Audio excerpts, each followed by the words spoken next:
Morning, students. How is everyone? Okay, I'm too doing well.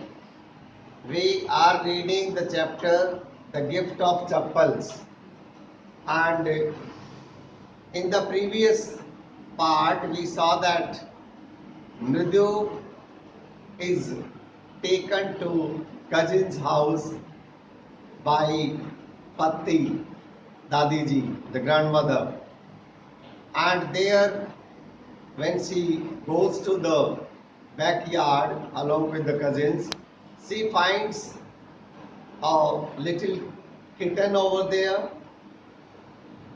and they talk about that kitten a lot.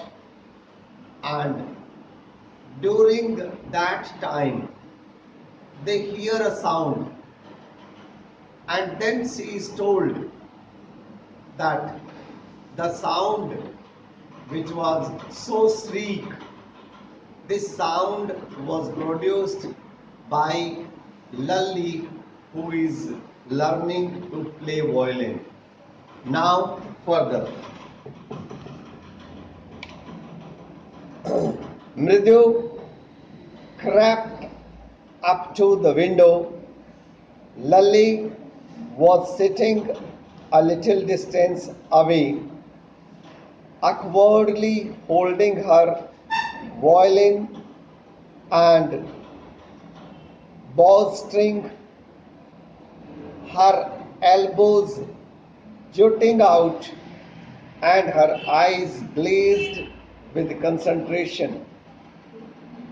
In front of her, with most of his back to the window, was the bony figure of the music master. He had a mostly bald head with a fringe of oiled black hair falling around his ears and an old-fashioned tuft. A gold chain gleamed around his leathery neck, and a diamond ring glittered on his hand as it glided up and down the stem of the violin. A large foot stuck out from beneath his gold-bordered vasty edge, and he was beating time on the floor with the scrawny big toe. We shall be studying further, but let me take you to the room where Lalli was learning to play violin with the music master. You can see they are exactly as explained. Just be careful that he is wearing a diamond ring as well as a gold chain. He is a baldy fellow with some hair near his ears, and it is nicely explained by the, and you can see the three children here in the window, and this is Lalli with all her concentration. Now further, he played a few notes.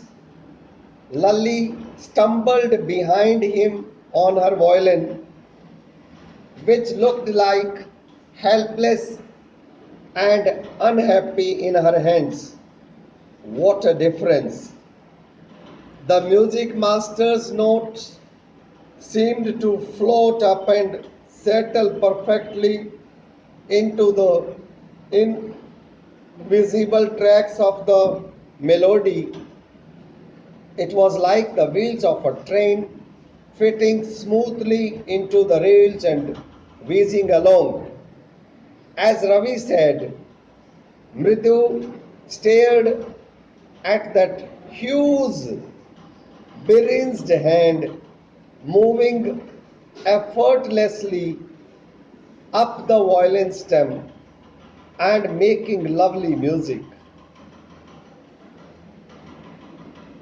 Squawk! There was Lully derailing again.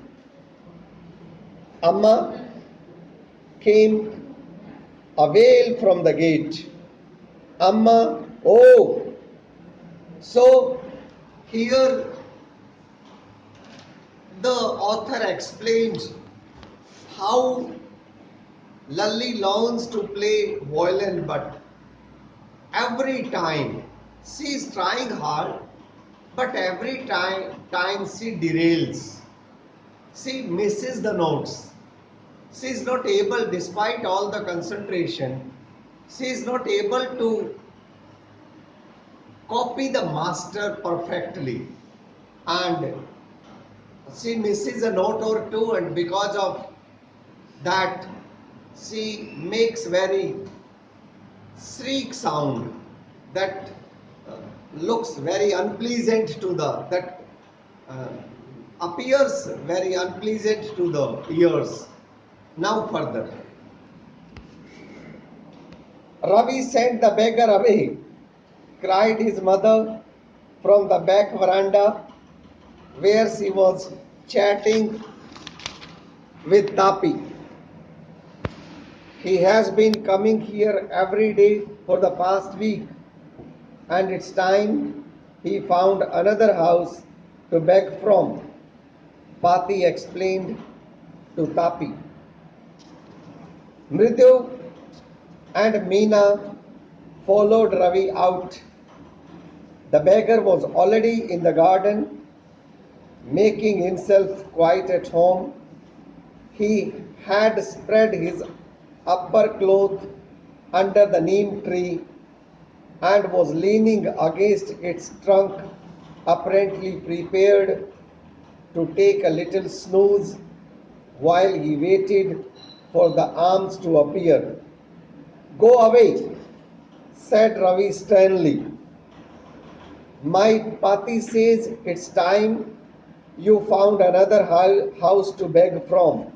So, in the meantime, students, they hear a sound of the beggar, and now Pati tells Ravi to go and tell the beggar to find another house, because for the last 1 week continuously he has been coming to their house and they have been giving him the alms.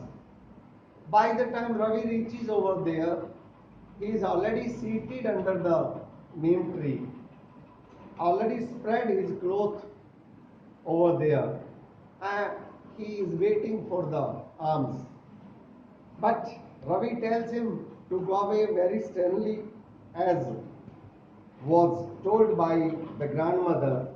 Now further, the beggar opened his eyes very wide and gazed at each of the children one by one.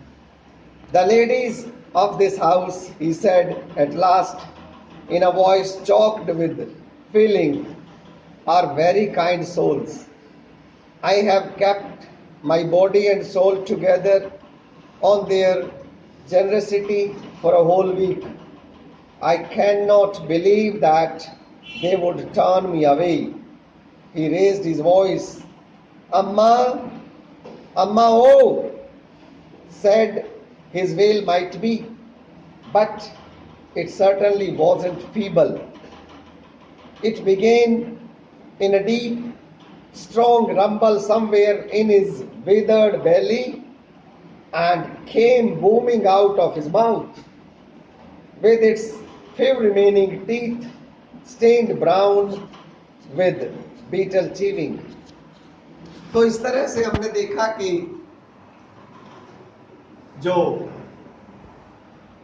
भिखारी था, जब बच्चों ने बताया कि दादी जी ने भीख देने से मना कर दिया है और 1 सप्ताह से हम देते रहे हैं, अब आप कोई दूसरा घर देख लो, तो उसके मुंह से एक बात निकली कि इस घर की लेडीज बहुत अच्छी हैं और वे ये शब्द कह ही नहीं सकती। पिछले 7 दिन से अगर मैं जिंदा हूं तो इस घर की लेडीज की वजह से हूं, और मुझे विश्वास नहीं है कि इस घर की लेडीज मुझे ऐसा बोल सकती हैं। ये आवाज उसके भूखे पेट से धीरे से शुरुआत हुई थी, लेकिन अंतिम जो शब्द थे वो पूरी ताकत से बाहर निकले। उसके उस वृद्ध के उस मुख से जो कमजोरी जहां पर झलक रही थी, और 2-4 जो बचे हुए दांत थे वो भी पीले पड़ चुके थे। वृद्धावस्था में आपने देखा होगा, खासकर गरीब लोगों के यहाँ, कि उनकी पान वान खाने की आदत, तंबाकू खाने की आदत होती है और उनके दांत कुछ तो झड़ जाते हैं और जो बचते हैं वो भी पीले पड़ जाते हैं। तो ये कंडीशन बताई गई है बड़ी सुंदरता से। आइए अब आगे देखते हैं। Ravi, tell him there is nothing left in the kitchen called Rukumani, and he is not to come again. Tell him that. She sounded fed up. Ravi didn't have to repeat it all to the beggar. What his mother said had been easy for them all to hear. There under the neem tree, the beggar sat up and sighed. I'll go, I'll go, he said wearily. Only let me have a rest here under this tree. The sun is so hot and the tar has melted on the road. My feet are already blistered. He stretched out his feet to show large pink peeling blisters on the sole of his bare feet. I suppose he doesn't have the money to buy chappals, Mridu whispered to Meena Ravi. Have you got an old pair in the house somewhere? तो इस प्रकार वो वृद्ध भिखारी सुन लेता है जो कुछ माँ ने कहा। रवि को वो रिपीट करने की जरूरत नहीं पड़ी शब्दों को, क्योंकि माँ ने वो शब्द इतना जोर से बोले थे कि वो सबको वैसे ही सुनाई दे गई। और उसने कहा कि मैं जाऊंगा, मैं चला जाऊंगा, लेकिन थोड़ी देर मुझे नीम के नीचे रेस्ट करना है, क्योंकि आप तो देख रहे हो कि धूप काफी तेज हो चुकी है और रोड पे जो तार है, कोलतार जो है, वो पिघल चुका है।